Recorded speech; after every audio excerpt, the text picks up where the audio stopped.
Assalamualaikum warahmatullahi wabarakatuh. Kami dari kelompok 5 akan mempresentasikan hasil diskusi kami dengan judul Merevisi Naskah untuk Meningkatkan Koherensi Mata Kuliah Kajian Penulisan dan Publikasi. Sebelumnya, saya akan memperkenalkan Ibu Profesor Dr. Hasna Faiza ARM HUM sebagai dosen pengampu mata kuliah Kajian Penulisan dan Publikasi. Selanjutnya, saya akan memperkenalkan anggota kelompok, yaitu yang pertama, saya sendiri, Merita Wulansari Kemit, lalu anggota kedua, Novriadi Oktavian, dan anggota ketiga, Renanda Setianisa Guntoro. Kita masuk ke materi yang pertama, yaitu pengertian koherensi. Koherensi adalah keterpaduan antar bagian dalam sebuah teks, baik antar kalimat maupun antar paragraf, sehingga pembaca dapat mengikuti alur pikiran penulis dengan mudah dan logis. Merevisi naskah untuk meningkatkan koherensi adalah proses memperbaiki struktur kalimat dan kata-kata dalam naskah untuk membuatnya lebih jelas, logis, dan mudah dipahami. Berikutnya, tujuan revisi untuk koherensi. Yang pertama ialah memastikan ide-ide dalam teks mengalir secara logis. Yang kedua, menghubungkan kalimat dan paragraf secara mulus. Dan yang ketiga, menghindari lompatan ide yang membingungkan pembaca. Dan yang terakhir ialah meningkatkan keterbacaan dan pemahaman. Baik, yang selanjutnya adalah langkah-langkah merevisi koherensi. Langkah-langkah merevisi koherensi yang pertama adalah baca ulang naskah, di mana maksudnya di sini adalah pahami kembali isi naskah secara menyeluruh, kemudian tandai bagian yang terasa janggal, tidak nyambung atau membingungkan. Yang kedua, periksa hubungan antar kalimat. Pastikan kalimat satu dan kalimat berikutnya memiliki hubungan yang logis. Kemudian, gunakan kata penghubung atau kata konjungsi jika perlu, seperti karena, tetapi, kemudian, oleh, karena itu. Yang ketiga, periksa hubungan antar paragraf. Pastikan setiap paragraf memiliki kalimat utama dan penjelas. Paragraf berikutnya harus melanjutkan atau mengembangkan ide paragraf sebelumnya. Langkah yang keempat, gunakan penanda wacana. Contohnya seperti kata selain itu, di sisi lain, sebagai hasilnya, dengan demikian, dan ini dapat membantu pembaca mengikuti alur logika penulis. Yang kelima, hilangkan pengulangan yang tidak perlu.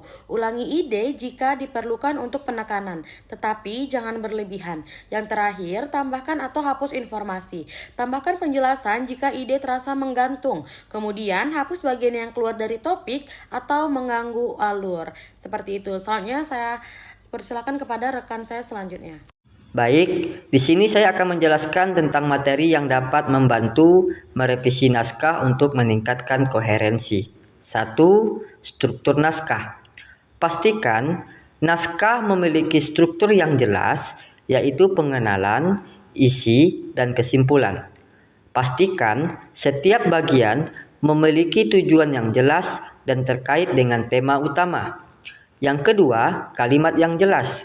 Pastikan kalimat-kalimat Anda jelas dan tidak ambigu. Gunakan kalimat yang singkat dan sederhana untuk memudahkan pembaca memahami isi naskah. Yang ketiga, koneksi antar kalimat.